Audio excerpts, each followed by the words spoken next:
Hello students, स्वागत है आज की वीडियो में। हम लोग लूसेंट बाल विकास एवं शिक्षा शास्त्र की ये जो बुक है, इस बुक में जो भी वस्तुनिष्ठ प्रश्न हैं उनको हम कवर कर रहे थे।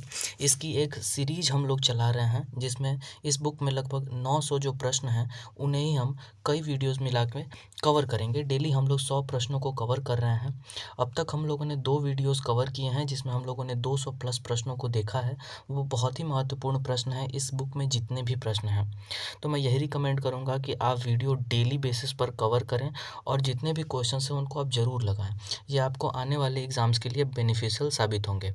इस बुक में यूपी टेट, एमपी टेट या फिर पंजाब टेट या फिर जितने भी टेट होते हैं उन सारे और सी टेट, इन सब के क्वेश्चंस दिए हुए हैं।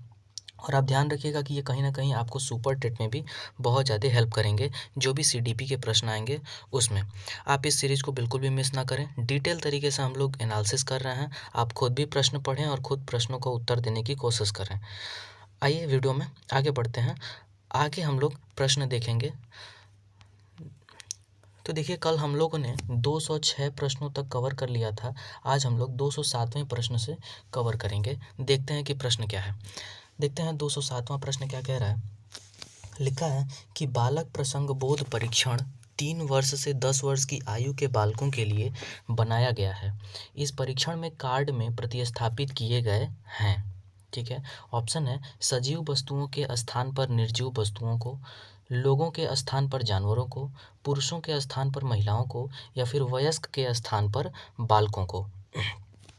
तो इसका जो सही आंसर हो जाएगा वो हो जाएगा लोगों के स्थान पर जानवरों को। ठीक है।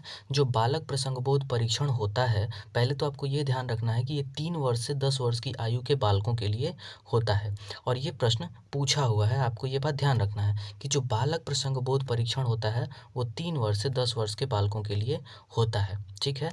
अब इसमें कुछ कार्ड्स दे दिए जाते हैं बच्चों को। वही पूछा है कि इस परीक्षण में जो कार्ड दिए जाते हैं उनमें क्या प्रतिस्थापित किया जाता है। तो क्या होता है कि उनको पहले कुछ कार्ड दिखाए गए होते हैं, वो लोगों के कार्ड होते हैं और उनके स्थान पर जब हम ये परीक्षण करने लगते हैं तो उसके स्थान पर हम जानवरों का प्रयोग करते हैं। तो इसीलिए लोगों के स्थान पर जानवरों का प्रयोग उस कार्ड में किया जाता है। नेक्स्ट क्वेश्चन देखते हैं, क्वेश्चन नंबर 208। ये क्या कह रहा है कि निम्न में से कौन सा कथन सही नहीं है। ऑप्शन है आवश्यकता वंचना की शारीरिक अवस्था नहीं है। ऑप्शन बी है अंतर्नोद आवश्यकता का मनोवैज्ञानिक परिणाम है। सी है आवश्यकता एवं अंतर्नोद समान नहीं है बल्कि समांतर हैं। या फिर डी है मूल प्रवृत्तियां आंतरिक जैविक बल हैं। तो इसका जो सही आंसर हो जाएगा वो हो जाएगा आवश्यकता वंचना की शारीरिक अवस्था नहीं है। ठीक है। ध्यान रखेंगे कि आपसे पूछा है कि कौन सा कथन सही नहीं है, तो ये जो ऑप्शन नंबर ए है ये कथन क्या है, सही नहीं है, ये कथन गलत है। तो हमारा ऑप्शन ए हो जाएगा। ठीक है। नेक्स्ट क्वेश्चन देखते हैं, क्वेश्चन नंबर 209 कह रहा है क्रियात्मक अनुसंधान, जिसको एक्शन रिसर्च कहते हैं, इसका उद्देश्य क्या है। ठीक है। ऑप्शन है नवीन ज्ञान की खोज, शैक्षिक परिस्थितियों में व्यवहार विज्ञान का विकास, या फिर विद्यालय तथा कक्षा की शैक्षिक कार्य प्रणाली में सुधार लाना, या फिर डी है उपरोक्त सभी।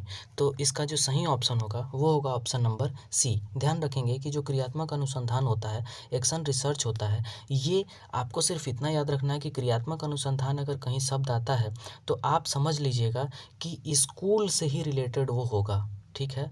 तो विद्यालय की जो कार्य प्रणाली होती है उसमें हम जब सुधार करने की कोशिश करते हैं, जैसे मान लीजिए कि एक कोई टाइम टेबल बना है, जो टाइम टेबल बहुत सूटेबल नहीं है, इससे लड़के परेशान हैं और वो पढ़ने में उनको मन नहीं लगता है, तो हम क्या करेंगे, नए टाइम टेबल का जो है कि निर्माण करेंगे। कोई शिक्षक है जो अच्छे से नहीं पढ़ा रहा है तो हम उस शिक्षक के बारे में जो है कि काउंसलिंग करेंगे। ये सारी चीज़ें क्रियात्मक अनुसंधान के अंतर्गत आती हैं। अगला प्रश्न देखते हैं, क्वेश्चन नंबर 210 क्या कह रहा है।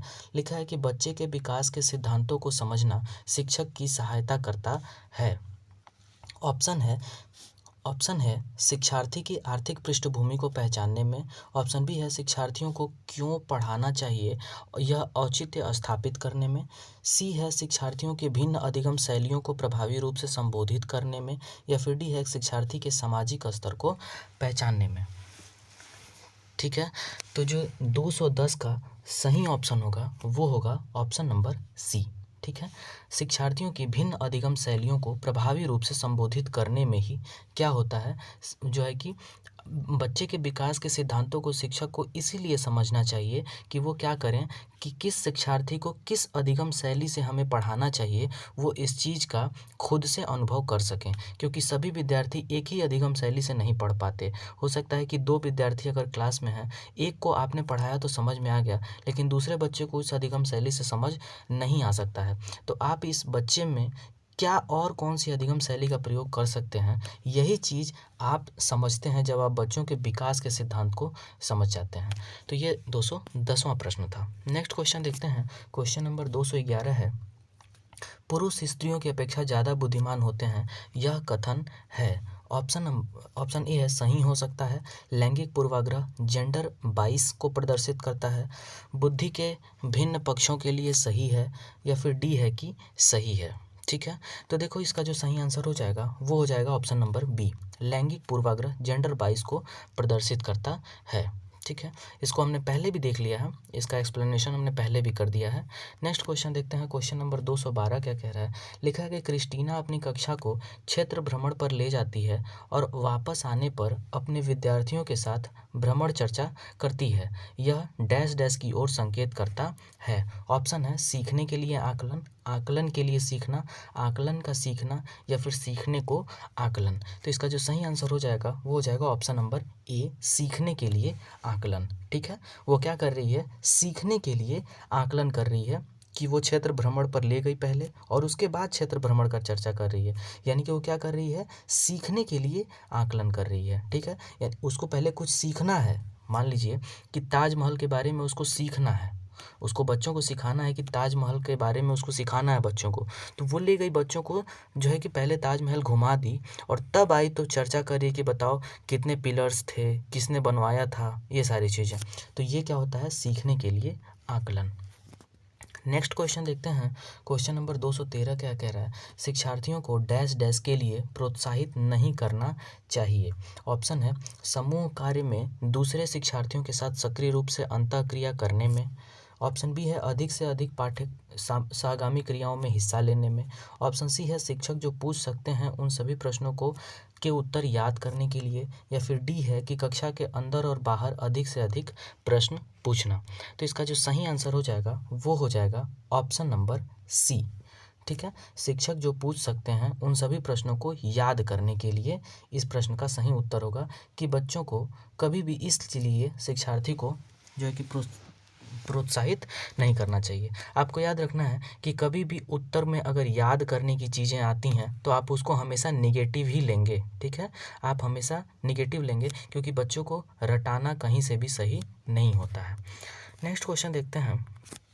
क्वेश्चन नंबर 214 है, निम्नलिखित में से कौन सा रचनात्मक आकलन फॉर्मेटिव असेसमेंट के लिए उपकरण नहीं है। ऑप्शन ए है मौखिक प्रश्न, सत्र परीक्षा, प्रश्नोत्तरी और खेल, या फिर दत्त कार्य। तो इसका जो सही आंसर हो जाएगा वो हो जाएगा सत्र परीक्षा, जिसको टर्म टेस्ट कहते हैं। ठीक है, नेक्स्ट क्वेश्चन है क्वेश्चन नंबर 215, देखते हैं क्या है। भारतीय समाज की बहुभाषिक विशेषता मल्टीलिंगुअल कैरेक्टर को डैश डैश के रूप में देखा जाना चाहिए। किसके रूप में देखा जाना चाहिए? ऑप्शन ए है विद्यालयी जीवन को समृद्ध बनाने के संसाधन के रूप में, ऑप्शन बी है शिक्षार्थियों को सीखने के लिए अभिप्रेरित करने हेतु शिक्षक की चुनौती के रूप में, सी है शिक्षार्थियों के लिए विद्यालयी जीवन को एक जटिल अनुभव के रूप में, या फिर डी है कि शिक्षण अधिगम प्रक्रिया के बाधा के रूप में। ठीक है, तो जो 215 का सही आंसर होगा वो होगा ऑप्शन नंबर ए, विद्यालयी जीवन को समृद्ध बनाने के संसाधन के रूप में। ये प्रश्न भी हम लोगों ने प्रीवियसली डिस्कस कर लिया है। आप प्रीवियसली जो भी वीडियोस हैं उनको जाके ज़रूर चेकआउट करें, उसमें इन प्रश्नों को डिटेल में डिस्कस किया गया है। नेक्स्ट क्वेश्चन देखते हैं, क्वेश्चन नंबर 216, सबसे अधिक गहन और जटिल समाजीकरण इंटेंस एंड क्रूशियल सोशलाइजेशन होता है, कब होता है? ऑप्शन है किशोरावस्था के दौरान, पूर्व बाल्यावस्था के दौरान, प्रौढ़ावस्था के दौरान, या फिर व्यक्ति के पूरे जीवन में। तो इसका जो सही आंसर होगा वो होगा किशोरावस्था के दौरान। किशोरावस्था के दौरान सबसे अधिक गहन और जटिल समाजीकरण होता है। क्योंकि देखो किशोरावस्था के दौरान हमें बहुत सारी चीज़ें देखनी पड़ती हैं। उस समय हम समाज में निकल गए होते हैं, अपने पीयर ग्रुप्स के, यानी कि हम लोग अपने सहपाठियों में, अपने समाज में एक सक्रिय उनके सदस्य हो गए रहते हैं, है ना। हमें थोड़ा सब कुछ देखना पड़ता है कि हमारे कहने से उनको बुरा न लगे, सब तमाम चीज़ें होती हैं। तो ये बहुत ही जटिल समाजीकरण उस समय हो रहा होता है। नेक्स्ट क्वेश्चन देखते हैं। क्वेश्चन नंबर 217 है, आनुवंशिकता को डैश डैश सामाजिक संरचना माना जाता है। ऑप्शन है गौण, गत्यात्मक, स्थिर या फिर प्राथमिक। तो इसका जो सही आंसर होगा वो होगा स्थिर, स्टैटिक। ठीक है, आनुवंशिकता को स्थिर सामाजिक संरचना माना जाता है। क्यों? इसका बहुत ही सिंपल सा आंसर है कि जो आनुवंशिकता है वो हमें हमारे माता पिता से मिलती है। तो ये क्या है, एक तरह से स्थिर है। देखो हमारे माता पिता से जो गुण हमें मिले, लगभग इनमें से कुछ गुण हम भी अपने क्या करते हैं, जो हमारी आने वाली पीढ़ी होगी उनमें भी हम कैरी फॉरवर्ड करेंगे। हमारे भी माता पिता को उनके माता पिता से कुछ गुण मिले होंगे, तो कुछ गुण क्या हैं, सब में कॉमन है। तो ये क्या होता है, स्थिर होता है। ठीक है, यही इसका मतलब होगा। नेक्स्ट क्वेश्चन देखते हैं। क्वेश्चन नंबर 218 है, पियाजे के अनुसार विकास की पहली अवस्था के दौरान बच्चा डैश डैश सबसे बेहतर सीखता है। ऑप्शन है निष्क्रिय शब्दों को समझने के द्वारा, ऑप्शन बी है अमूर्त तरीके से चिंतन द्वारा, ऑप्शन सी है भाषा के नए अर्जित ज्ञान के अनुप्रयोग द्वारा, या फिर डी है इंद्रियों के प्रयोग द्वारा। तो इसका जो सही ऑप्शन हो जाएगा वो हो जाएगा इंद्रियों के प्रयोग द्वारा। पियाजे के अनुसार जो पहली अवस्था है वो है इंद्रिय गामक अवस्था। उस समय बच्चा अपने इंद्रियों का ही प्रयोग करके सारी चीज़ें हमें बोलता है। जैसे उसे भूख लगती है तो वो रोने लगता है, ठीक है, वो अपने इंद्रियों का प्रयोग करता है। उसे अंदर ही अंदर अगर किसी चीज़ से खुशी मिल रही है तो वो हंसता भी है, हंस के प्रकट करता है। तो क्या कर रहा है, सिर्फ और सिर्फ अपने इंद्रियों का प्रयोग करता है। नेक्स्ट क्वेश्चन देखते हैं। क्वेश्चन नंबर 219 है कि सीखने का वह सिद्धांत जो पूर्ण रूप से और केवल अवलोकनीय व्यवहार पर आधारित है, सीखने के डैश डैश सिद्धांत से संबंधित है। ऑप्शन है विकासवादी, व्यवहारवादी, रचनावादी या फिर संज्ञानवादी। ठीक है, तो इसका जो सही आंसर हो जाएगा वो हो जाएगा व्यवहारवादी। जब हम किसी को भी अवलोकन करते हैं, यानी कि हम समाज में गए, किसी को देखे, किसी का हमें कुछ व्यवहार बहुत अच्छा लगा और उसका अवलोकन करके हम खुद ही सीख लिए उस व्यवहार को, ठीक है, तो उसको हम क्या कहते हैं, व्यवहारवादी कहते हैं। ठीक है, नेक्स्ट क्वेश्चन देखते हैं। क्वेश्चन नंबर 220 है, सिद्धांत के रूप में रचनावाद। ऑप्शन ए है दुनिया के बारे में अपना दृष्टिकोण निर्मित करने में शिक्षार्थी की भूमिका पर बल देता है। ऑप्शन बी है सूचनाओं को याद करने और पुनः स्मरण द्वारा जांच करने पर बल देता है। ऑप्शन सी है शिक्षक की प्रभुत्वशाली भूमिका पर बल देता है, या फिर डी है अनुकरण की भूमिका पर केंद्रित है। तो जो 220 का सही आंसर हो जाएगा वो हो जाएगा ऑप्शन नंबर ए। रचनावाद का अर्थ यही होता है कि दुनिया के बारे में जब हम अपना दृष्टिकोण निर्मित करें, ठीक है, वही रचनावाद है। क्योंकि देखो अगर एक क्लासरूम है, इसमें कोई बच्चा बैठा है, ठीक है, वो कितना रचना कर सकता है अपने सिद्धांतों में, ठीक है, अपने अपने अपने दिमाग के द्वारा वो जो है कि समाज को किस प्रकार से देखता है, ठीक है, अपने दिमाग से सबका देखने का अलग अलग नज़रिया होता है, तो वो किस प्रकार समाज को देखता है वही उसका रचना है। तो यही लिखा है कि दुनिया के बारे में अपना दृष्टिकोण निर्मित करने में शिक्षार्थी की भूमिका पर रचनावाद क्या करता है, बल देता है। आप चीज़ों को ध्यान से सुने, ये सिर्फ आपको सुनने से काफ़ी चीज़ें क्लियर हो जाएंगी। आपको थ्योरी सेक्शन एक बार पढ़ के और सिर्फ क्वेश्चंस करने की ज़रूरत है। सीडीपी में इससे ज़्यादा आपको कुछ नहीं करना है। नेक्स्ट क्वेश्चन देखते हैं। क्वेश्चन नंबर 221 है, अवधारणाओं का विकास मुख्य रूप से डैश डैश का हिस्सा है। किसका एक हिस्सा है, बौद्धिक विकास, शारीरिक विकास, सामाजिक विकास या फिर संवेगात्मक विकास। तो अवधारणाओं का जो विकास है वो क्या है, एक तरह से हमारा बौद्धिक विकास होता है। तो ऑप्शन नंबर ए सही हो जाएगा। नेक्स्ट क्वेश्चन देखते हैं। क्वेश्चन नंबर 222 है, व्यक्तिगत शिक्षार्थी एक दूसरे से में भिन्न होते हैं। ऑप्शन है विकास की दर, विकास क्रम, विकास की सामान्य क्षमता या फिर बुद्धि एवं विकास, वृद्धि एवं विकास के सिद्धांत। तो इसका जो सही आंसर होगा वो होगा विकास की दर। हमने कल भी इस प्रश्न को डिस्कस किया था कि जो व्यक्तिगत शिक्षार्थी होते हैं वो एक दूसरे से विकास की दर में डिफरेंस होता है उनमें।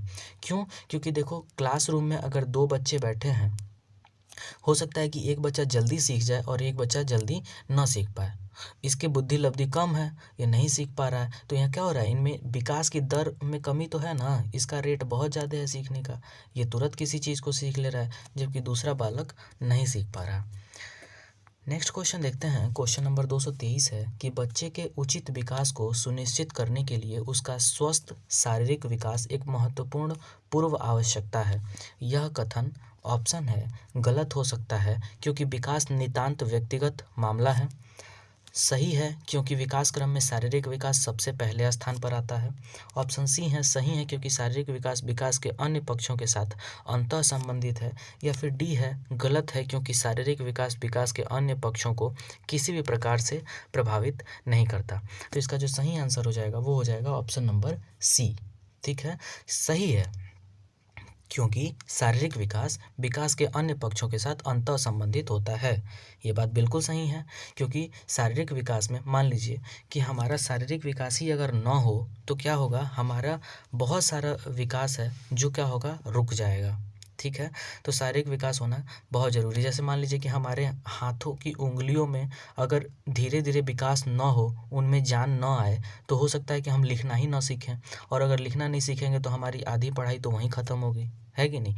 तो ऐसे जो शारीरिक विकास है वो भी विकास के हर पहलू पे अंतर्निहित होता है।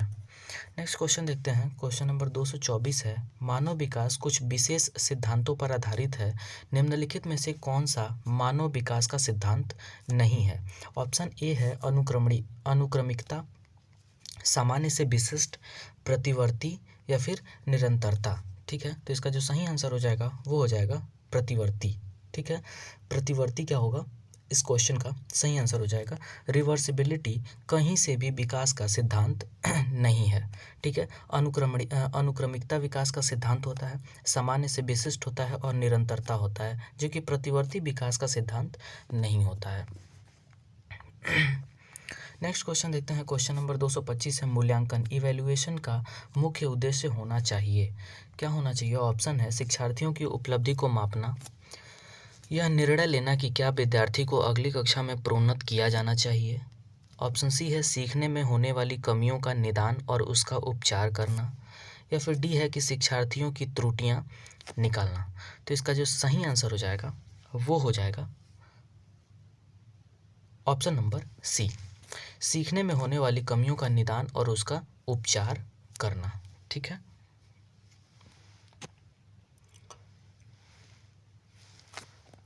ऑप्शन नंबर सी जो है कि 225 का सही आंसर हो जाएगा। ठीक है, नेक्स्ट क्वेश्चन देखते हैं, क्वेश्चन नंबर 226 है पियाजे के अनुसार संज्ञानात्मक बाल विकास की कितनी अवस्थाएं हैं, 3 अवस्थाएं, 4 अवस्थाएं, 5 अवस्थाएं, या फिर 6 अवस्थाएं। तो क्या हो जाएगा, इसका जो सही आंसर हो जाएगा वो हो जाएगा ऑप्शन नंबर बी, पियाजे ने संज्ञानात्मक बाल विकास की 4 अवस्थाओं के बारे में बताया था। ये 4 अवस्थाएं कौन कौन सी हैं, एक होता है संवेदी प्रेरक अवस्था जो कि 0 से 2 वर्ष होता है, एक होता है पूर्व संक्रियात्मक अवस्था जो कि 2 से 5 वर्ष तक, माफ़ करिएगा 7 वर्ष तक होता है, एक होता है मूर्त संक्रियात्मक अवस्था जो कि क्या होता है 7 से 12 वर्ष तक होता है, और अंत में होता है अमूर्त संक्रियात्मक अवस्था जो कि 12 से 18 वर्ष तक होता है। यही 4 अवस्थाएं होती हैं। नेक्स्ट क्वेश्चन देखते हैं, क्वेश्चन नंबर 227 है कि शिक्षा मनुष्य में अंतर्निहित क्षमता का परिपूर्णता में विकास करते हैं, यह कथन किसका है। ऑप्शन है स्वामी विवेकानंद, स्किनर, पेस्टोलॉजी, या फिर रविन्द्रनाथ टैगोर। तो इसका जो सही ऑप्शन हो जाएगा वो हो जाएगा स्वामी विवेकानंद। ये कथन किसका है, स्वामी विवेकानंद का है। नेक्स्ट क्वेश्चन देखते हैं, क्वेश्चन नंबर 228 है बिग व हंट के अनुसार डैश डैश की विशेषताओं को सर्वोत्तम रूप से व्यक्त करने वाला एक शब्द है परिवर्तन। तो परिवर्तन शारीरिक, सामाजिक और मनोवैज्ञानिक होता है। ठीक है, कब होता है, ऑप्शन है शैशवावस्था, बाल्यावस्था, किशोरावस्था, या फिर प्रौढ़ावस्था। ठीक है, तो जो परिवर्तन होता है वो सामाजिक और मनोवैज्ञानिक कब हो जाता है, वो हो जाता है किशोरावस्था में। थोड़ा इस प्रश्न को आप पॉज करके एक बार और पढ़िएगा, जरूर पढ़िएगा इसको एक बार और फिर समझिएगा कि इस प्रश्न में क्या लिखा है। कह रहा है कि जो परिवर्तन है, देखिए परिवर्तन तो शैशवावस्था में भी होता है, परिवर्तन तो बाल्यावस्था में भी होता है, लेकिन आपसे यहाँ पे ये पूछ रहा है ना कि ये जो परिवर्तन है ये शारीरिक और सामाजिक और मनोवैज्ञानिक ये तीनों कब होने लगता है। तो ये तीनों होने लगता है कब? किशोरावस्था में। ठीक है, नेक्स्ट क्वेश्चन देखते हैं। क्वेश्चन नंबर 229 है, एक बालक जिसकी बुद्धि लब्धि IQ 105 है उसे वर्गीकृत किया जाएगा। ऑप्शन है श्रेष्ठ बुद्धि, सामान्य से अधिक बुद्धि, सामान्य बुद्धि या फिर मंद बुद्धि। तो इसका जो सही आंसर हो जाएगा वो हो जाएगा सामान्य बुद्धि। क्यों? क्योंकि सामान्य बुद्धि कहाँ से कहाँ तक होता है? 90 से 110 को जो है कि सामान्य बुद्धि कहा जाता है। आप लोग सामान्य बुद्धि, आप जो है कि सामान्य बुद्धि को ही याद रखेंगे। आपको एक चीज़ याद रखना है कि सामान्य बुद्धि 90 से 110 के बीच में होता है, और उसके नीचे जो होंगे वो सामान्य से कम होंगे और उसके ऊपर जो होंगे वो सामान्य से ज़्यादा होंगे। तो यहाँ पे 105 है, यानी कि 90 से 110 के ही बीच में कहीं ना कहीं होगा, इसलिए ये कौन सी बुद्धि है? सामान्य बुद्धि है। ठीक है, नेक्स्ट क्वेश्चन देखते हैं। क्वेश्चन नंबर 230 है, लॉरेंस कोहलबर्ग विकास के क्षेत्र में शोध के लिए जाने जाते हैं। ऑप्शन है संज्ञानात्मक, शारीरिक, नैतिक या फिर गामक। तो इसका जो सही आंसर हो जाएगा वो हो जाएगा नैतिक। जो लॉरेंस कोहलबर्ग हैं वो किस विकास के किस क्षेत्र की बात करते हैं? हमेशा नैतिक क्षेत्र की बात करते हैं। ठीक है, नेक्स्ट क्वेश्चन देखते हैं। क्वेश्चन नंबर 231 है, सामाजिक आर्थिक मुद्दों से जूझ रहे उन बच्चों को जिनकी प्रतिभा प्रभावित हो सकती है को डैश डैश सहायता करता है। ऑप्शन है स्व अधिगम मॉडल, विभेदित निर्देश, पाठ्यचर्या पाठ्यचर्चा का विस्तार या फिर डी है संज्ञानात्मक वर्गीकरण। तो इसका जो सही आंसर हो जाएगा वो हो जाएगा स्व अधिगम मॉडल। ध्यान रखेंगे कि जो भी बच्चे सामाजिक आर्थिक मुद्दों से जूझ रहे होते हैं उनके लिए स्व अधिगम मॉडल जो ऑटोनोमस लर्निंग मॉडल है वो काफ़ी फ़ायदेमंद होता है। क्यों? क्योंकि देखो, अगर मान लीजिए कि कोई बच्चा सामाजिक आर्थिक मुद्दे से जूझ रहा है, यानी कि उसके पास क्या होगा कि पैसे की भी कमी है और थोड़ा वो सामाजिकता से भी जो है कि बहुत ज़्यादा कटा कटा सा है, तो उसके लिए, और उसको पढ़ना भी है, उसके लिए ये मॉडल जो है कि काफ़ी कारगर होता है। क्योंकि इसमें क्या होता है कि बच्चा जो है कि ऑटोनोमस तरीके से, ऑटोनोमस स्कूल्स होते हैं उनमें जाके पढ़ाई कर सकता है। उसको मान लीजिए कि हमेशा नहीं जाना पड़ेगा कॉलेज, और वो खुद से जो है कि पढ़ सकते हैं। ठीक है, नेक्स्ट क्वेश्चन देखते हैं।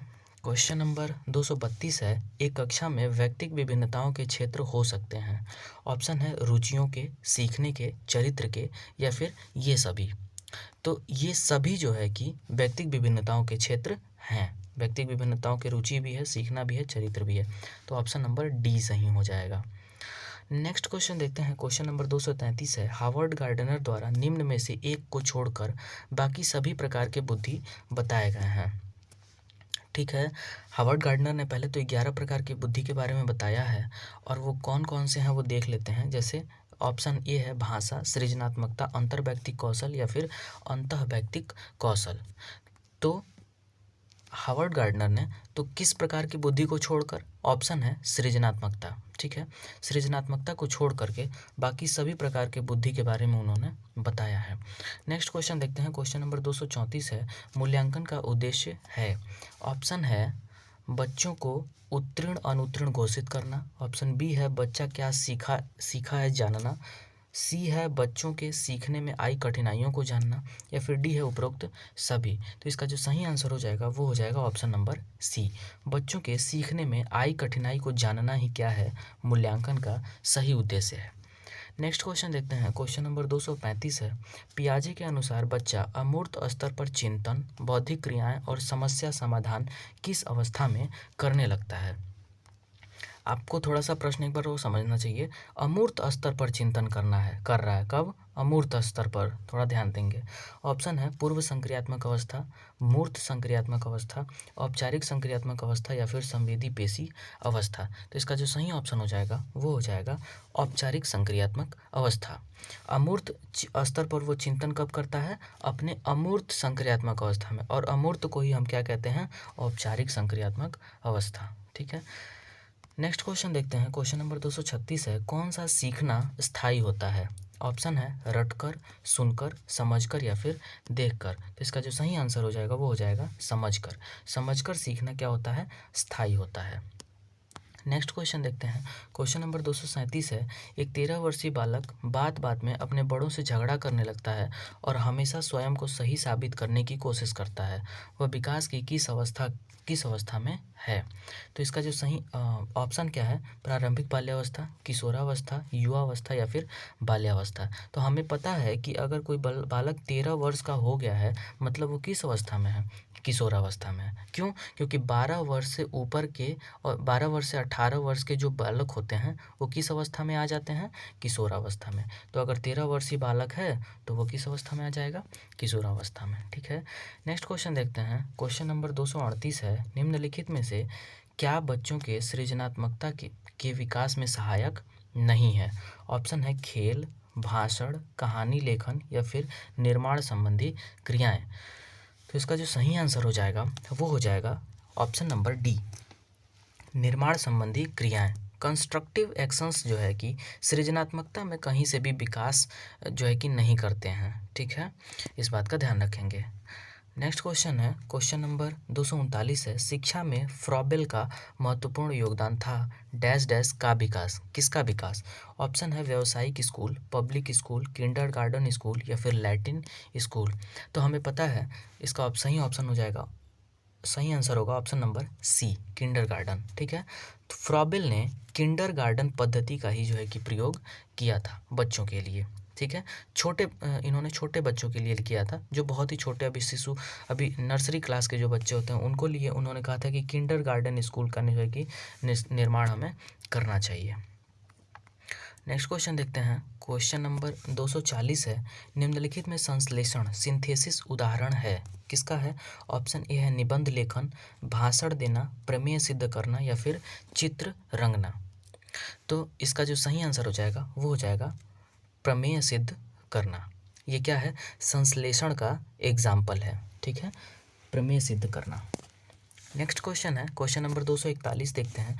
बालक के शारीरिक व क्रियात्मक विकास की दशा होती है।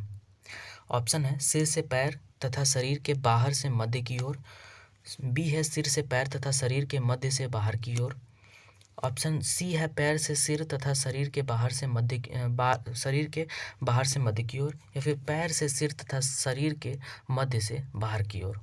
तो जो 241 का सही आंसर हो जाएगा वो हो जाएगा ऑप्शन नंबर बी। इसको हमने कल भी डिस्कस किया था। वैसे आप कल का वीडियो देखेंगे तो आपको समझ आ जाएगा। सिर से पैर तथा शरीर से मध्य बाहर की ओर। जैसे मान लीजिए कि यहाँ पे एक कोई बालक है, ठीक है, यहाँ पे कोई बालक है, तो एक विकास होता है, ये जो सिर है, ये सिर है ना, ये सिर से पाँव की ओर एक विकास होता है, पैर की ओर नीचे की तरफ। और एक विकास होता है जैसे कि मध्य है, ये मध्य है, और यहाँ से आपका हाथ गया, ये आपका हाथ है, तो एक होता है मध्य से बाहर की ओर। ये मध्य है आपका और ये आपका हाथ है, तो मध्य से बाहर की ओर। ठीक है, यही दो विकास होते हैं। एक होता है सिर से पैर की ओर और एक होता है मध्य से बाहर की ओर।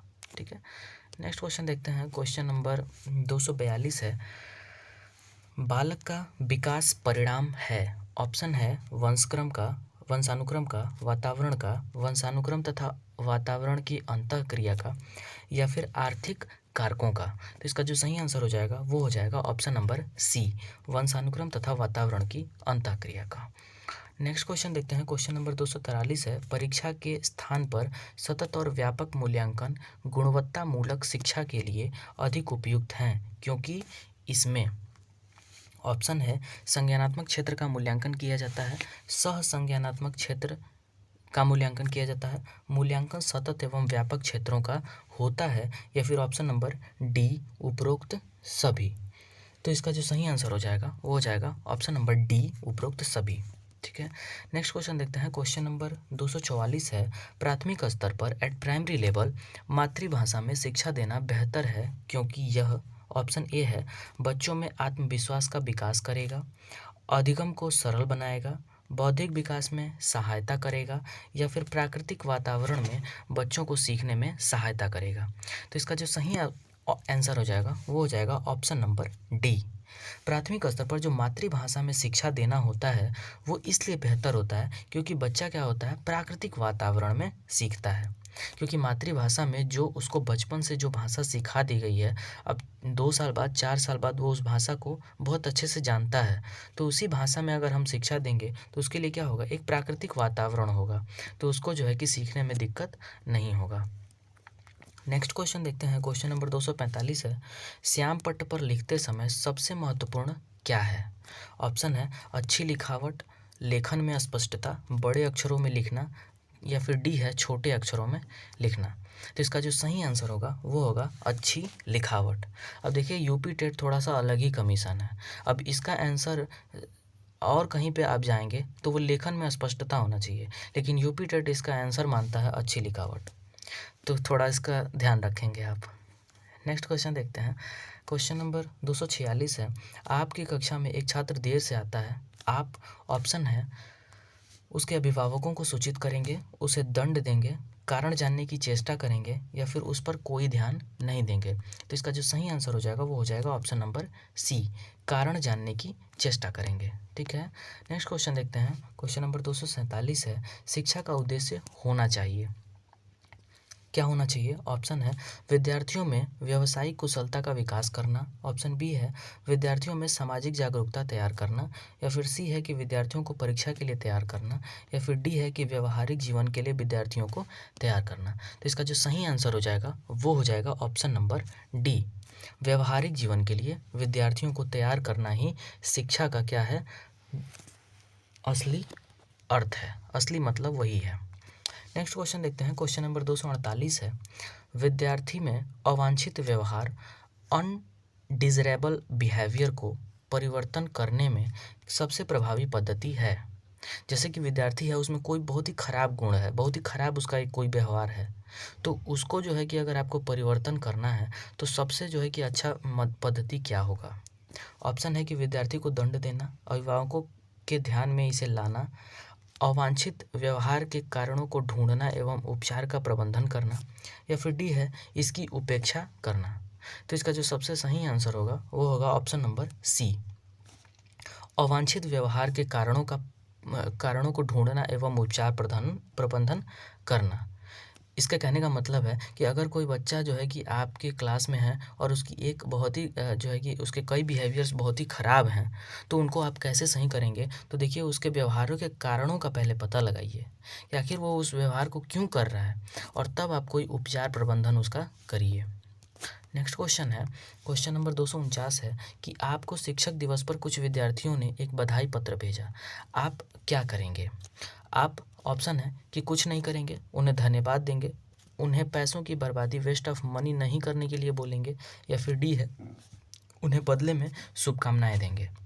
तो इसका जो सही आंसर हो जाएगा वो हो जाएगा उन्हें धन्यवाद कहेंगे। ठीक है,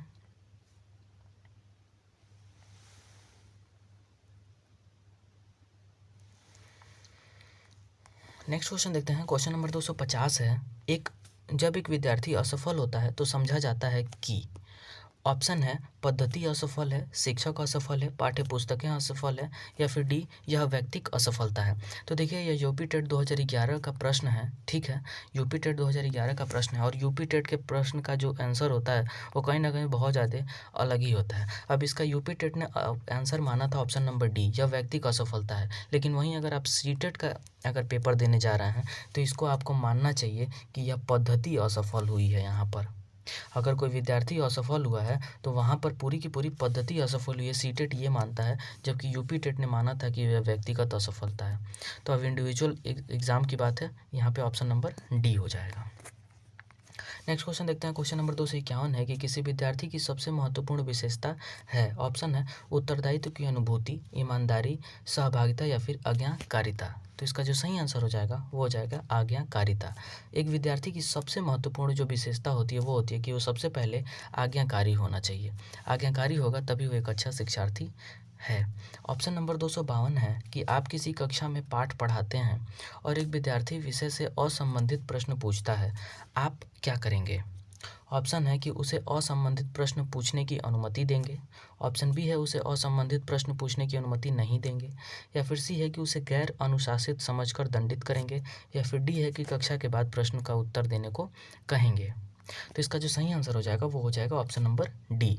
अब कोई अगर असंबंधित प्रश्न है देखिए, अगर क्लास से संबंधित कोई प्रश्न होगा, क्लास चल रही है उससे संबंधित कोई प्रश्न है, तब तो आपको क्लासरूम में ही उसका आंसर देना चाहिए, तुरंत के तुरंत उसको बता देना चाहिए कि हाँ देखो इसका आंसर ये होगा। लेकिन अगर वो असंबंधित प्रश्न पूछ रहा है, यानी कि क्लास से रिलेटेड वो प्रश्न नहीं है, तो आपको उसका आंसर क्लास में नहीं देना चाहिए। आपको बोलना चाहिए कि कक्षा के बाद हम उस प्रश्न का उत्तर दे देंगे। तो ऑप्शन नंबर डी सही हो जाएगा। नेक्स्ट क्वेश्चन देखते हैं। क्वेश्चन नंबर 253 है कि एक सामान्य 12 वर्ष की आयु के बच्चे में सबसे अधिक होना संभव है। क्या होना संभव है? ऑप्शन ए है कुल प्रेरक समन्वय में कठिनाई। ऑप्शन बी है वयस्कों को खुश करने के बाद दुश्चिंता की अनुभूति, खुश करने के बारे में दुश्चिंता की अनुभूति, या फिर सी है अब और यहाँ में उसकी रुचियों को सीमित करना, या फिर डी है समकक्षी के अनुमोदन के लिए बेचैनी। तो अगर कोई एक 12 वर्ष का बच्चा है तो उसको जो है कि अपने पीयर ग्रुप्स में अप्रूवल के लिए जो है कि बहुत ज़्यादा बेचैनी रहती है। उसको ये रहता है कि हम जो है कि हमारा ग्रुप जो है, लाइक लड़कों का जो 12 वर्ष के बालकों का जो ग्रुप बना होगा, उनके जो दोस्त मित्र होंगे, उनमें उनको अनुमोदन चाहिए कि उनकी बातों को उसमें माना जाए, वो जो बोले वहाँ जाया जाए, वो जो कहें वो खेला जाए। ये सारी चीज़ें पीयर अप्रूवल की बहुत ज़्यादा उन्हें बेचैनी होती है। नेक्स्ट क्वेश्चन देखते हैं। क्वेश्चन नंबर 254 है विद्यालय से विद्यार्थियों के भाग जाने का कारण है। क्या कारण है? कक्षा शिक्षण में रुचि का अभाव, विद्यार्थियों के अध्ययन में रुचि का अभाव, विद्यार्थियों को दंड नहीं देना, या फिर समस्या के प्रति शिक्षकों की निर्दय अभिवृत्ति। तो इसका जो सही आंसर हो जाएगा वो हो जाएगा ऑप्शन नंबर डी, समस्या के प्रति शिक्षकों की निर्दय अभिवृत्ति के कारण ही विद्यार्थी क्या होते हैं, कक्षा से भाग जाते हैं। नेक्स्ट क्वेश्चन देखते हैं। क्वेश्चन नंबर 255 है विद्यालयों में श्रम की स्फूर्ति का विकास करने के लिए। ऑप्शन है शिक्षक अपने ही श्रम में प्रवृत्ति दिखाएगा। ऑप्शन बी है शिक्षक श्रम के महत्व पर व्याख्यान करेगा। सी है समय समय पर विद्यार्थियों को श्रम करने का अवसर देना पड़ेगा। या फिर डी है विद्यार्थियों को श्रम करने वाले लोगों का उदाहरण देना पड़ेगा। तो देखो, अगर आपको विद्यालयों में श्रम की स्फूर्ति का विकास करना है, बच्चों में थोड़ा सा श्रम की स्फूर्ति लानी है कि बच्चा काम वाम करे, थोड़ा सा एक्टिव हो जाए, कि नहीं बैठा नहीं रहे बस क्लास में, तो आपको क्या करना पड़ेगा? ऑप्शन नंबर सी का काम करना पड़ेगा। समय समय पर विद्यार्थियों को श्रम करने का अवसर देना पड़ेगा। और इसका लाभ स्कूल वाले बहुत लेते हैं। आप देखे होंगे कि कह देंगे जाओ घास काटो, ठीक है। तो इस प्रकार की चीज़ें हैं, तो यहाँ पर ऑप्शन नंबर सी हो जाएगा। नेक्स्ट क्वेश्चन देखते हैं। क्वेश्चन नंबर 256 है कि बाल विकास की परिभाषा का अध्ययन केंद्र है जो। ऑप्शन है कि मानवीय सामर्थ्यों में परिवर्तन का परीक्षण करता है। ऑप्शन बी है कि जीवन अवधि के दौरान व्यवहार की व्याख्या ढूंढेगा। ऑप्शन सी है बच्चों की वयस्क तथा वरिष्ठ नागरिकों के साथ तुलना करेगा। या फिर डी है कि किसी बच्चे के संज्ञानात्मक, सामाजिक तथा दूसरे सामर्थ्य के क्रमिक विकास के लिए उत्तरदायी होगा। तो इसका जो सही आंसर हो जाएगा वो हो जाएगा ऑप्शन नंबर डी। जो बाल विकास की परिभाषा का जो अध्ययन क्षेत्र है वो क्या है कि किसी बच्चे के संज्ञानात्मक, सामाजिक तथा दूसरे सामर्थ्यों के क्रमिक विकास का उत्तरदायी होगा। नेक्स्ट क्वेश्चन देखते हैं। क्वेश्चन नंबर 257 है प्राथमिक शिक्षक के लिए बाल मनोविज्ञान का ज्ञान आवश्यक है क्योंकि। ऑप्शन है कि यह बच्चों को अनुशासित बनाने में सहायता करता है, परीक्षा के परिणाम में उन्नति होती है, या फिर सी है कि यह बच्चों को अभिप्रेरित करने के लिए सुविधाजनक तरीका बन जाता है, या फिर डी है कि बच्चों के व्यवहार को समझाने में शिक्षक की सहायता करता है। तो इसका जो सही आंसर होगा वो हो जाएगा option number D. Next question देखते हैं। क्वेश्चन नंबर 258 है कि मानवीय मूल्यों जो प्रकृति में सार्वत्रिक है के विकास का अर्थ है। ऑप्शन है मतारोपण, अंगीकरण, अनुकरण, या फिर अभिव्यक्ति। तो जो 258 का सही आंसर होगा वो होगा ऑप्शन नंबर डी, अभिव्यक्ति। अगला क्वेश्चन देखते हैं। क्वेश्चन नंबर 259 है अपने विद्यार्थियों को समझने के लिए एक शिक्षक में अच्छी जानकारी होनी चाहिए। ऑप्शन है बाल मनोविज्ञान की, बच्चों को समझने की प्रवृत्ति की, विषय वस्तु के प्रति विद्यार्थियों के मत की, या फिर उपरोक्त सभी की। तो यहाँ पर देखेंगे तो सारे ही ऑप्शन सही हैं, तो ऑप्शन नंबर डी सही हो जाएगा, उपरोक्त सभी। नेक्स्ट क्वेश्चन देखते हैं। क्वेश्चन नंबर 260 है निम्न में से किस स्तर में बच्चे अपने समकक्षी वर्ग के सक्रिय सदस्य बनते हैं। इस प्रश्न को हम लोगों ने अभी प्रीवियसली डिस्कस किया था। ऑप्शन है किशोरावस्था, वयस्कावस्था, प्राक बाल्यावस्था या फिर बाल्यावस्था। इसका जो सही ऑप्शन हो जाएगा वो हो जाएगा किशोरावस्था। नेक्स्ट क्वेश्चन देखते हैं। क्वेश्चन नंबर 261 है, मनोचित्रण माइंड मैपिंग का संदर्भ है। क्या है? अर्थग्राह्यता को बढ़ाने की एक तकनीकी। ऑप्शन बी है जोखिम भरे कार्य के लिए कर्म योजना। ऑप्शन सी है मन का चित्र खींचना या फिर डी है कि मन के कार्य का अन्वेषण। तो जो मनोचित्रण माइंड मैपिंग का जो असल में संदर्भ होता है वो होता है मन के कार्य का अन्वेषण। ऑप्शन नंबर डी सही हो जाएगा। नेक्स्ट क्वेश्चन देखते हैं। क्वेश्चन नंबर 262 है, बालिका शिक्षा को महत्ता देना उचित है, यानी कि बालिकाओं के शिक्षा को महत्व देना उचित क्यों है।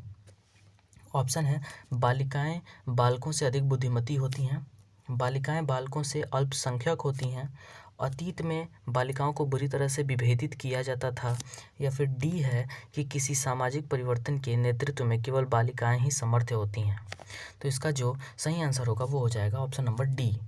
बालिकाओं को क्यों शिक्षा देना जो है कि ज़रूरी है, क्योंकि अगर किसी भी समाज को आपको सुधारना है तो उसमें बालिकाओं को जो है कि शिक्षित करना बहुत ज़्यादा ज़रूरी है। तो इस बात का ध्यान रखेंगे। नेक्स्ट क्वेश्चन देखते हैं। क्वेश्चन नंबर 263 है, विकास शुरू होता है। ऑप्शन है उत्तर बाल्यावस्था से, प्रसव पूर्व अवस्था से, शैशवावस्था से या फिर पूर्व बाल्यावस्था से। तो इसका जो सही आंसर हो जाएगा वो हो जाएगा प्रसव पूर्व अवस्था से ही जो है कि विकास क्या होता है शुरू हो जाता है, यानी कि गर्भ से ही जो है कि विकास हमारा क्या होता है शुरू हो जाता है।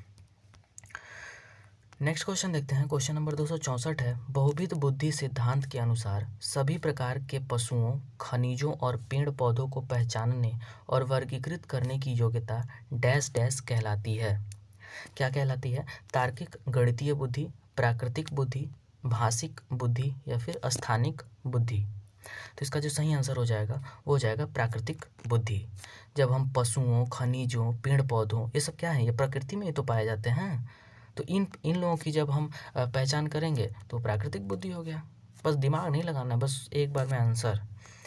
नेक्स्ट क्वेश्चन देखते हैं। क्वेश्चन नंबर 265 है, अधिकांश व्यक्तियों की बुद्धि औसत होती है, बहुत कम लोग प्रतिभा संपन्न होते हैं, बहुत कम व्यक्ति मंद बुद्धि के होते हैं। यह कथन डैश डैश के प्रतिस्थापित सिद्धांतों पर आधारित है। किस सिद्धांत पर आधारित है? ऑप्शन है बुद्धि के जातीय विभिन्नताओं, बुद्धि के वितरण, बुद्धि की वृद्धि या फिर बुद्धि के लैंगिक विभिन्नताओं। तो इसका जो सही आंसर होगा वो होगा ऑप्शन नंबर बी, बुद्धि के वितरण। देखो यह बुद्धि का वितरण ही है कि अगर 2 लोग 3 लोग हैं तो एक बहुत ज़्यादा प्रतिभा संपन्न है, ये 100 में से 90 नंबर लेके आते हैं, है कि नहीं, ये प्रतिभा संपन्न है। ये थोड़े से एवरेज स्टूडेंट हैं, ये 70 नंबर लेके आते हैं 100 में से, और ये थोड़े से मंद बुद्धि हैं, इनका 85 नंबर आता है कि नहीं। तो इस प्रकार से जो है कि है, तो ये क्या हो रहा है, बुद्धि का वितरण ही है। ऑप्शन नंबर बी सही हो जाएगा। नेक्स्ट क्वेश्चन देखते हैं। क्वेश्चन नंबर 266 है, चिंतन अनिवार्य रूप से है एक, क्या है? ऑप्शन है संज्ञानात्मक गतिविधि, मनोगतिक प्रक्रिया, मनोवैज्ञानिक परिघटना या फिर भावात्मक व्यवहार। तो जो चिंतन है वो कहीं ना कहीं क्या है, संज्ञानात्मक गतिविधि होती है। जो चिंतन है वो क्या है, संज्ञानात्मक गतिविधि। नेक्स्ट क्वेश्चन देखते हैं। क्वेश्चन नंबर 267 है, पियाजे के अधिगम के संज्ञानात्मक सिद्धांत के अनुसार वह प्रक्रिया जिसके द्वारा संज्ञानात्मक संरचना को संशोधित किया जाता है डैश डैश कहलाती है। क्या कहलाती है? ऑप्शन है प्रत्यक्षण, समायोजन, समावेशन या फिर स्कीमा। तो इसका जो सही आंसर हो जाएगा वो हो जाएगा समायोजन। ठीक है, आपको ध्यान रखना है कि जिस प्रक्रिया के द्वारा हमारे ज्ञान में, हमारे संज्ञानात्मक संरचना में संशोधन होता है वो होता है समायोजन। जैसे कल हमने एक प्रश्न पढ़ा था जिसमें एक लड़की थी जिसको दाल भात अब मिला के खाने आ गया है ना। तो यानी कि क्या हुआ, उसके स्कीमा का मतलब उसके बुद्धि में एक और चीज़ का क्या हो गया, समायोजन हो गया। क्या हो गया, समायोजन हो गया कि अब वो दाल भात अगर उसको दिया जाएगा तो उसको मिला के खाने आ गया है। तो यही होता है, उसने क्या किया, अपने दिमाग में संशोधन कर लिया कि अलग अलग मिल रहा है लेकिन उसको मिला के खाना है। यही होता है संशोधन कर लेना, इसको हम क्या कहते हैं, समायोजन। नेक्स्ट प्रश्न देखते हैं। क्वेश्चन नंबर 268 है कि एक शिक्षिका अपने शिक्षार्थियों को सदैव इस रूप में सहायता करती है कि वे एक विषय क्षेत्र से प्राप्त ज्ञान को दूसरे विषय क्षेत्रों के ज्ञान के साथ जोड़ सकें। इससे डैश डैश को बढ़ावा मिलता है। किसको बढ़ावा मिलता है? ऑप्शन है पुनर्बलन, ज्ञान के सहसंबंध एवं अंतरण, व्यक्तिक विभिन्नताओं या फिर शिक्षार्थी स्वायत्तता। तो इसका जो सही आंसर हो जाएगा वो हो जाएगा ऑप्शन नंबर बी, ज्ञान के सहसंबंध एवं अंतरण। नेक्स्ट क्वेश्चन देखते हैं। क्वेश्चन नंबर 269 है कि विज्ञान एवं कला प्रदर्शनियाँ, संगीत एवं नृत्य प्रस्तुतियाँ तथा विद्यालय पत्रिका निकालना डैश डैश के लिए है। ऑप्शन है शिक्षार्थियों को सृजनात्मक मार्ग उपलब्ध कराने, विभिन्न व्यवसायों के लिए विद्यार्थियों को प्रशिक्षित करने, विद्यालय का नाम रोशन करने या फिर अभिभावकों को संतुष्ट करने। तो इसका जो सही आंसर हो जाएगा ऑप्शन नंबर ए, शिक्षार्थियों को सृजनात्मक मार्ग उपलब्ध कराने के लिए ये काम किया जाता है। नेक्स्ट क्वेश्चन देखते हैं। क्वेश्चन नंबर 270 है। 270 क्वेश्चन नंबर है कि कोहलबर्ग के अनुसार सही और गलत प्रश्नों के बारे में निर्णय लेने में शामिल चिंतन प्रक्रिया को कहा जाता है। क्या कहा जाता है? सहयोग की नैतिकता, नैतिक तर्कणा, नैतिक यथार्थवाद या फिर नैतिक दुविधा। तो इसका जो सही आंसर हो जाएगा वो हो जाएगा ऑप्शन नंबर बी, नैतिक तर्कणा कहते हैं उसे। ठीक है, जब आपको याद रखिएगा कि जब आपको सही और गलत में आपको जो है कि एक कोई चुनना होगा तो वहाँ पर नैतिक तर्कणा होता है। ठीक है, हम अपने आप से तर्क करते हैं कि ये सही है कि गलत है, उसी को हम कहते हैं नैतिक तर्कणा। ठीक है, नेक्स्ट क्वेश्चन देखते हैं। क्वेश्चन नंबर 271 है कि एक विद्यार्थी अपने समकक्ष व्यक्तियों के समूह के प्रति आक्रामक व्यवहार करता है और विद्यालय के मानदंडों को नहीं मानता। इस विद्यार्थी को डैश डैश में सहायता की आवश्यकता है। ऑप्शन है भावात्मक क्षेत्र, उच्च स्तरीय चिंतन कौशल, संज्ञानात्मक क्षेत्र या फिर मनोगत्यात्मक क्षेत्र। तो इसका जो सही आंसर होगा वो हो जाएगा ऑप्शन नंबर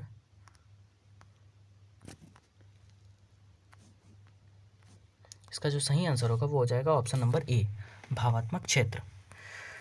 नेक्स्ट क्वेश्चन देखते हैं। क्वेश्चन नंबर 272 है, शिक्षकों को यह सलाह दी जाती है कि वे अपने शिक्षार्थियों को सामूहिक गतिविधियों में शामिल करें क्योंकि सीखने को सुगम बनाने के अतिरिक्त ये डैश डैश में भी सहायता करती है। ऑप्शन है दुश्चिंता, समाजीकरण, मूल्य द्वंद्व या फिर आक्रामकता। तो इसका जो सही आंसर हो जाएगा वो हो जाएगा समाजीकरण। नेक्स्ट क्वेश्चन देखते हैं। क्वेश्चन नंबर 273 है कि निम्नलिखित में से कौन सा मुख्य रूप से आनुवंशिकता संबंधी कारक है? ऑप्शन है आँखों का रंग, सामाजिक गतिविधियों में भागीदारिता, समकक्ष व्यक्तियों के समूह के प्रति अभिवृत्ति या फिर डी है चिंतन पैटर्न। तो इसका जो सही आंसर हो जाएगा वो हो जाएगा आँखों का रंग। आँखों का रंग जो है कि आनुवंशिकता संबंधी कारक है, यानी कि जिस तरह हमारे माता पिता का आँखों का रंग होगा वैसा ही रंग हमें भी मिला होगा, तो ये हमें आनुवंशिकता से मिला हुआ है। नेक्स्ट क्वेश्चन देखते हैं। क्वेश्चन नंबर 274 है कि शिक्षकों को अपने विद्यार्थियों की त्रुटियों का अध्ययन करना चाहिए क्योंकि वे प्रायः डैश डैश की ओर संकेत करती हैं। ऑप्शन है योग्यता के अनुसार, ऑप्शन ए है योग्यता के अनुसार समूह बनाने हेतु दिशा निर्देश। ऑप्शन बी है भिन्न प्रकार के पाठ्य चर्चा की आवश्यकता। ऑप्शन सी है उनके ज्ञान की सीमा या फिर डी है आवश्यक उपचारात्मक युक्तियों। तो इसका जो सही आंसर हो जाएगा वो हो जाएगा ऑप्शन नंबर डी, आवश्यक उपचारात्मक युक्तियों के लिए विद्यार्थियों की त्रुटियों का अध्ययन आपको एज अ टीचर करना चाहिए। नेक्स्ट क्वेश्चन है। क्वेश्चन नंबर 275 है कि सीमा हर पाठ को बहुत जल्दी सीख लेती है और जबकि लीना उसे सीखने में ज़्यादा समय लेती है। यह विकास के डैश डैश सिद्धांत को दर्शाता है। ऑप्शन है व्यक्तिक विभिन्नता, अंतः संबंध, निरंतरता या फिर सामान्य से विशिष्ट की ओर। इसका जो सही ऑप्शन हो जाएगा वो हो जाएगा व्यक्तिक भिन्नता, यानी कि सीमा जल्दी सीख ले रही है तो वो ज़्यादा बुद्धिमान है और लीना जो है कि देर से सीख रही है तो वो जो है कि क्या है कम बुद्धिमान है। तो यहाँ पे क्या हो गई व्यक्तिक भिन्नता होगी, ये दोनों एक दूसरे से क्या है भिन्न है। नेक्स्ट क्वेश्चन देखते हैं। क्वेश्चन नंबर 276 है निम्नलिखित में से डैश डैश के अतिरिक्त सभी वातावरणीय कारक विकास को आकार देते हैं। ऑप्शन है पौष्टिक पौष्टिक की गुणवत्ता, संस्कृति, शिक्षा की गुणवत्ता या फिर शारीरिक गठन। ठीक है, तो इसका सही ऑप्शन हो जाएगा शारीरिक गठन, क्योंकि शारीरिक गठन कहीं से भी वातावरणीय कारक थोड़ी है। शारीरिक गठन वातावरणीय कारक थोड़ी है, ये तो हमारी आनुवंशिक कारण है ना, कि हमें मनुष्य जो है कि हमें हमारे जीन्स से जैसे मिला है वैसे हमारा शारीरिक गठन हो रहा है, तो ये वातावरणीय कारक नहीं है कि नहीं। नेक्स्ट क्वेश्चन देखते हैं। क्वेश्चन नंबर 277 है, एक अच्छी पाठ्य पुस्तक डैश डैश से बचती है। किससे बचती है? ऑप्शन है लैंगिक समानता, सामाजिक उत्तरदायित्व, लैंगिक पूर्वाग्रह या फिर लैंगिक संवेदनशीलता। तो इसका जो सही आंसर हो जाएगा वो हो जाएगा लैंगिक पूर्वाग्रह। एक जो अच्छी पाठ्य पुस्तक होगी वो कभी भी लैंगिक पूर्वाग्रह से बचेगी, वो लैंगिक पूर्वाग्रह नहीं करेगी, यानी कि वो किसी लड़की को अच्छा कह दे, लड़के को खराब कह दे, लड़के को खराब, लड़की को अच्छा, ये सब चीज़ें वो नहीं करेगा। नेक्स्ट क्वेश्चन देखते हैं। क्वेश्चन नंबर 278 है कि पियाजे के अनुसार संज्ञानात्मक विकास के किस चरण पर बच्चा वस्तु अस्थायित्व को प्रदर्शित करता है? ऑप्शन है मूर्त संक्रियात्मक चरण, औपचारिक संक्रियात्मक चरण, संवेदी प्रेरक चरण या फिर पूर्व संक्रियात्मक चरण। तो इसका जो सही आंसर हो जाएगा वो हो जाएगा वस्तु अस्थायित्व को जो है कि कब जान लेता है, तो संवेदी प्रेरक के बाद जानता है। संवेदी प्रेरक का माने पूर्व संक्रियात्मक चरण। तो इसका क्या हो जाएगा? डी ऑप्शन सही हो जाएगा। नेक्स्ट क्वेश्चन देखते हैं। क्वेश्चन नंबर 279 है कि विकास के परिप्रेक्ष्य में समय के साथ होने वाले परिवर्तनों में निम्न में क्या शामिल है? ऑप्शन है रूप, दर, अनुक्रम या फिर ये सभी। तो इसका जो सही ऑप्शन हो जाएगा वो हो जाएगा डी, ये सभी। क्वेश्चन नंबर 280 देखते हैं। वह विचारात्मक प्रक्रिया थिंकिंग प्रोसेस जिसमें नूतन, वास्तविक तथा उपयोगी अवधारणाओं का प्रस्तुतिकरण निहित हो कही जाती है। क्या कही जाती है? ऑप्शन है रचनात्मकता, अभिनव, बुद्धिमत्ता या फिर नव विचार। तो इसका जो सही आंसर हो जाएगा वो हो जाएगा ऑप्शन नंबर ए, रचनात्मकता।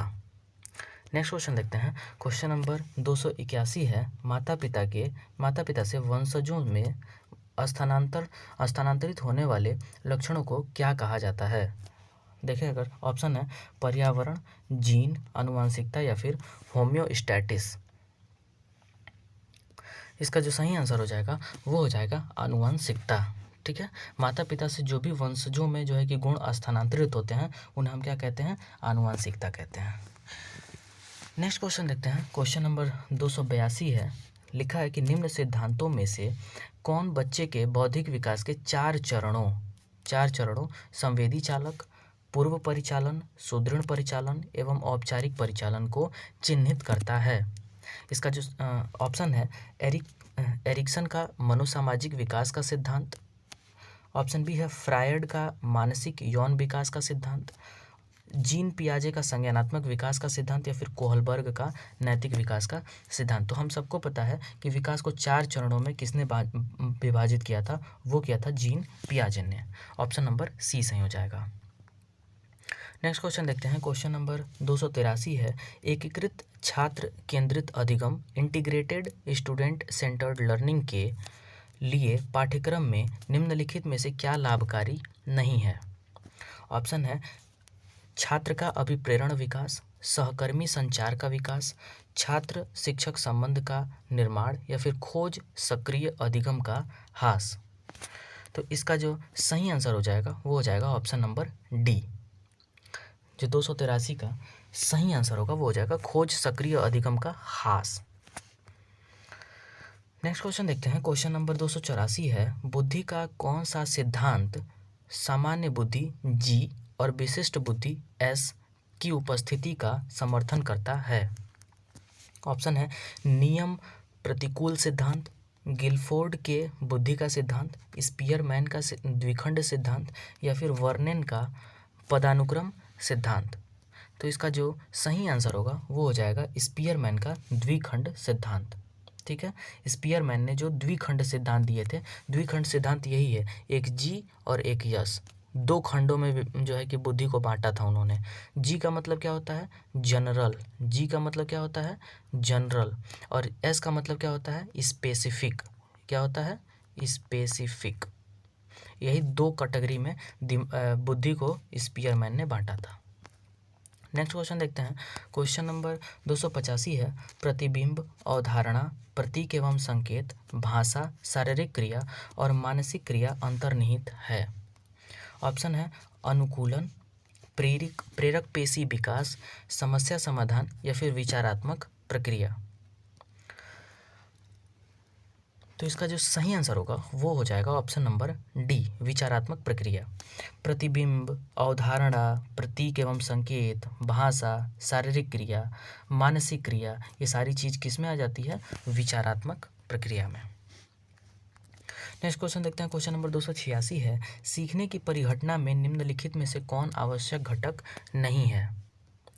ऑप्शन है अधिगमकर्ता, आंतरिक व्यवस्था, प्रेरक या फिर डी है शिक्षक। तो इसका जो सही आंसर हो जाएगा वो हो जाएगा शिक्षक। सीखने की जो परिघटना है उसमें कौन आवश्यक घटक नहीं है? तो शिक्षक आवश्यक घटक नहीं है, यानी कि अगर एक शिक्षक नहीं भी होगा तब भी हम सीख लेंगे, जो भी सीखना होगा हम सीख सकते हैं, है कि नहीं? तो शिक्षक जो है कि बहुत इम्पॉर्टेंट जो है कि घटक नहीं है। नेक्स्ट क्वेश्चन देखते हैं। क्वेश्चन नंबर 287 है, निम्नलिखित में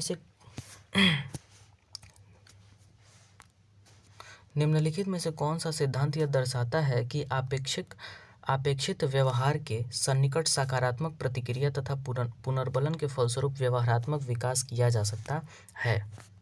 ऑप्शन है शास्त्रीय अनुबंधन, बाध अनुबंधन, ऑपरेंट अनुबंधन या फिर डी है सामाजिक अनुबंधन। इसका जो सही आंसर हो जाएगा वो हो जाएगा ऑपरेंट अनुबंधन। इसका जो सही ऑप्शन हो जाएगा क्या हो जाएगा? ऑपरेंट अनुबंधन। इसको दिया किसने था? याद रखिएगा, इसको स्किनर साहब ने दिया था और उन्होंने कहा था कि क्रिया प्रसूत अनुबंधन के जो है कि जो होती है उसमें क्या होता है ना कि प्रतिक्रिया का पुनर्बलन देना पड़ता है। यानी कि उन्होंने कहा था कि अगर किसी बच्चे को आपको कुछ सिखाना है तो उसको पुनर्बलन दो, ठीक है? जैसे उसको कहो कि ABCD A से Z तक याद करके सुनाओ तो हम तुमको तुम्हारा चॉकलेट खिलाएंगे, तो वो बच्चा हो सकता है क्या, मतलब स्किनर ने कहा कि वो याद करके आपको सुनाएगा। तो ये चीज़ होता है।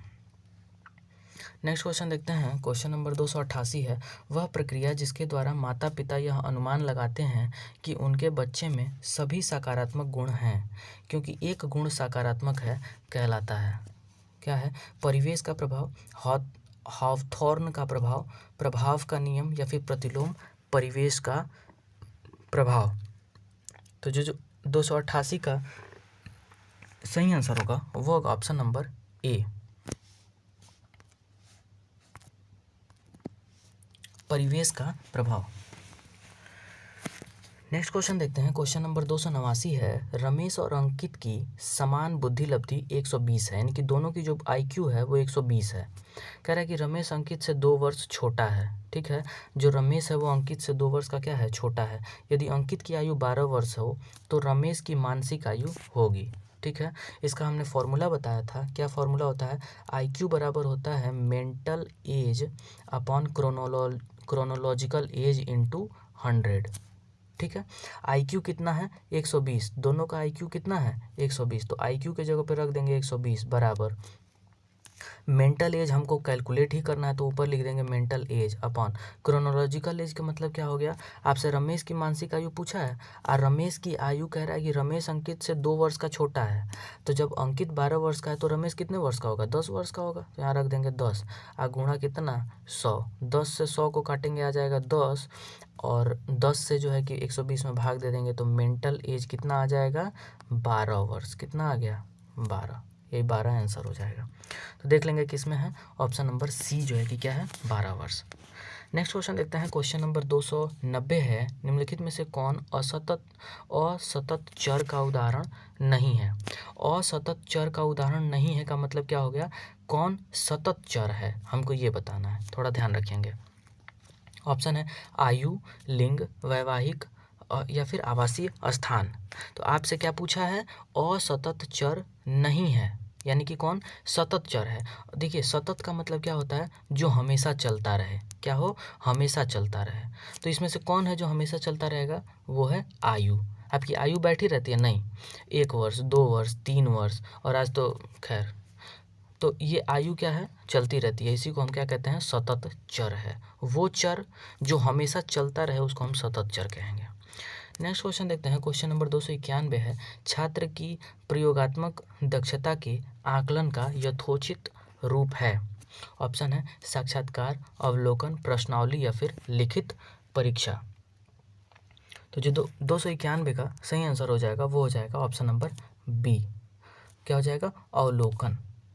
ठीक है, नेक्स्ट क्वेश्चन देखते हैं, क्वेश्चन नंबर 292 क्या है कि कक्षा नायक द्वारा प्रयुक्त मूल्यांकन का प्रकार अनुदेशन के समय सीखने के विकास में किया जाता है कहलाता है।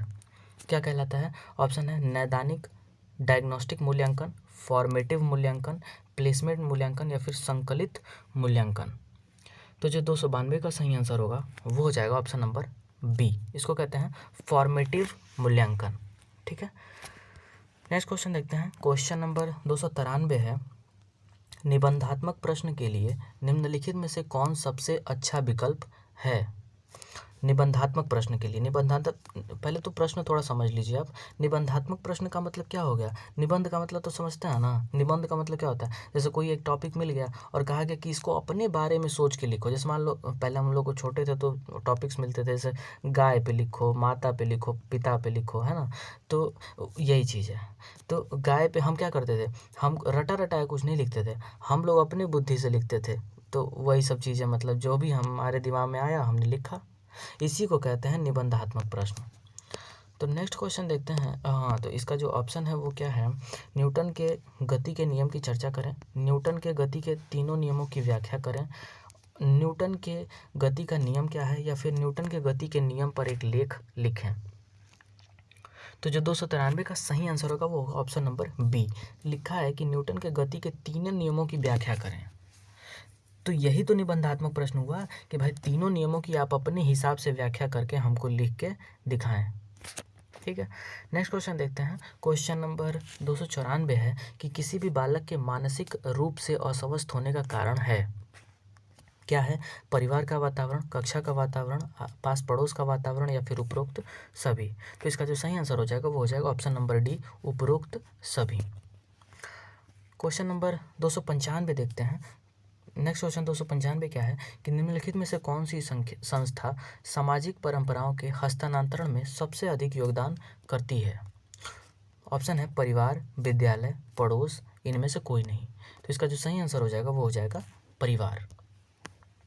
नेक्स्ट क्वेश्चन देखते हैं, क्वेश्चन नंबर 296 है कि पियाजे के अनुसार मूर्त संक्रियात्मक संक्रियाओं का स्तर किस अवधि में घटित होता है? क्या पूछा है? मूर्त संक्रियाओं का, ध्यान रखेंगे। ऑप्शन है जन्म से 2 वर्ष, 2 से 7 वर्ष, 7 से 11 वर्ष या फिर 11 से 15 वर्ष। तो जो मूर्त संक्रियात्मक अवस्था होता है वो कब से कब तक होता है? 7 से 11 वर्ष तक। 0 से 2 वर्ष, जन्म से 2 वर्ष संवेदी प्रेरक, 2 से 7 पूर्व संक्रियात्मक, 7 से 11 मूर्त संक्रियात्मक और 11 से 15 को हम क्या कहते हैं? अमूर्त संक्रियात्मक। नेक्स्ट क्वेश्चन देखते हैं, क्वेश्चन नंबर 297 है, बालक में अपराधी प्रवृत्ति के विकसित होने का मुख्य कारण है। ऑप्शन है परिवार का वातावरण, अनुशासनहीनता, आर्थिक अभाव या फिर दोषपूर्ण पाठ्यक्रम। ठीक है, तो इसका जो सही आंसर हो जाएगा वो हो जाएगा परिवार का वातावरण। देखो, परिवार का वातावरण अगर अच्छा नहीं हुआ तो वो बच्चा अपराधी प्रवृत्ति का हो जाएगा, इसकी पूरी गारंटी है। अगर परिवार बहुत ही कंट्रोलेबल, मतलब बच्चे को शुरू से ही कंट्रोल में रखा है तो उसके अंदर अपराधी प्रवृत्ति विकसित नहीं होगा। ठीक है, नेक्स्ट क्वेश्चन देखते हैं, क्वेश्चन नंबर 298 है, विशिष्ट बालकों की शिक्षा हेतु शिक्षक को ध्यान देना चाहिए। किस पर ध्यान देना चाहिए? ऑप्शन है अपने पहनावे पर, अनुशासन पर, व्यक्तिगत आवश्यकताओं व समस्याओं पर या फिर पाठ्यक्रम पर। ठीक है, तो जी इसका सही आंसर हो जाएगा वो हो जाएगा ऑप्शन नंबर सी, व्यक्तिगत आवश्यकताओं व समस्याओं पर। यहाँ पर क्या हो रहा है ना कि विशिष्ट बालक हैं ये मतलब इनमें थोड़ी बहुत प्रॉब्लम है, ये बच्चे खुद ही नहीं समझ पाते हैं चीज़ों को, तो इनमें तो आपको व्यक्तिगत रूप से ध्यान देना पड़ेगा, है कि नहीं। हो सकता है किसी को आँख से दिखाई न देता हो, कोई चल ना पाता हो, तो सबकी इंडिविजुअल प्रॉब्लम है क्योंकि ये विशिष्ट बालक हैं, ये नॉर्मल बालक नहीं है, तो इसलिए व्यक्तिगत समस्याओं पर आप ध्यान देंगे। नेक्स्ट क्वेश्चन देखते हैं, क्वेश्चन नंबर 299 है, समायोजन शिक्षा का मुख्य कार्य है। इसका मुख्य कार्य क्या है? विद्यालय न आने वाले बच्चों को विद्यालय में लाना। ऑप्शन बी है विशेष आवश्यकता वाले बच्चों विशेष आवश्यकता वाले बच्चों को मुख्य धारा में लाना, या फिर सी है कि विशेष व सामान्य बच्चों को साथ पढ़ने की सुविधा देना, या फिर डी है कि उपरोक्त सभी। तो इसका जो सही आंसर हो जाएगा वो हो जाएगा ऑप्शन नंबर डी, उपरोक्त सभी। नेक्स्ट क्वेश्चन देखते हैं। क्वेश्चन नंबर 300 है कि शिक्षा मनोविज्ञान का संबंध किससे नहीं है। ऑप्शन है मानव व्यवहार का अध्ययन, मानसिक प्रक्रियाओं का अध्ययन, सीखने के तरीकों का अध्ययन, या फिर डी है कि संचार माध्यमों का अध्ययन। तो शिक्षा मनोविज्ञान का संबंध किससे नहीं है आपको ये बताना है। तो जो 300 का सही आंसर हो जाएगा वो हो जाएगा ऑप्शन नंबर डी, संचार माध्यमों का अध्ययन। ये कहीं से भी शिक्षा मनोविज्ञान का जो है कि संबंध इससे नहीं है। ठीक है, नेक्स्ट क्वेश्चन देखते हैं। क्वेश्चन नंबर 300 क्या है। क्वेश्चन नंबर 301 है कि निम्नलिखित में से कौन सा विकास का सिद्धांत नहीं है। ठीक है, ऑप्शन है विकास लंबवत न होकर वृत्ताकार होता है, विकास क्रमबद्ध होता है, विकास निरंतर होता है, या फिर डी है कि विकास मशीनी प्रक्रिया है। तो इसका जो सही आंसर हो जाएगा वो हो जाएगा ऑप्शन नंबर डी, विकास मशीनी प्रक्रिया है। ये कहीं से भी विकास का सिद्धांत नहीं है, ध्यान दीजिएगा। नेक्स्ट क्वेश्चन और आज का अंतिम प्रश्न है 302 प्रश्न क्या कह रहा है कि मनोवैज्ञानिक के अनुसार बाल विकास की कौन सी अवस्था सबसे जटिल व कठिन है। ऑप्शन है शैशवावस्था, किशोरावस्था, बाल्यावस्था, या फिर डी है इनमें से कोई नहीं। तो जो सबसे कठिन और जटिल अवस्था होती है वो होती है किशोरावस्था, ध्यान रखेंगे। तो ये थे आज के कुछ प्रश्न जिनमें हम लोगों ने आज भी 100+ प्रश्नों को डिस्कस किया। ठीक है, अगर आपको कोई प्रश्न में डाउट है या फिर आपको समझ नहीं आता तो आप उसे कमेंट सेक्शन में ज़रूर लिखें और पूछें उसके बारे में, वहाँ पे आपको बता दिया जाएगा। और इस सीरीज़ को आप फॉलो करना ना भूलें। मैं ये कहता हूँ कि ये सीरीज़ का ख़त्म होते होते जब आप 900 प्रश्नों को कर रहे होंगे उस समय आपको ये एक अलग ही कॉन्फिडेंस दे रहा होगा सीडीपी। ये मेरा गारंटी है आपको। अगर आप सीडीपी के इन सारे प्रश्नों को कर लेते हैं, मुझे लगता है थ्योरी एक बार कंप्लीट कर लीजिए और इस प्रश्नों को कंप्लीट कर लीजिए, इसके बाद सीडीपी के प्रश्न बाहर नहीं जाएंगे। आप एग्ज़ाम दे के आएंगे और फिर आप मेरे से कहेंगे कि हाँ अगर प्रश्न बाहर गए तो बताइएगा। इस सीरीज़ को ज़रूर फॉलो करें। और अगर आपको वीडियो सही लगता है, वीडियो पसंद आता है, तो आप इसको लाइक, कमेंट, शेयर और सब्सक्राइब करना बिल्कुल ना भूलें। मिलते हैं आगे आने वाले वीडियो में, तब तक के लिए बहुत बहुत धन्यवाद।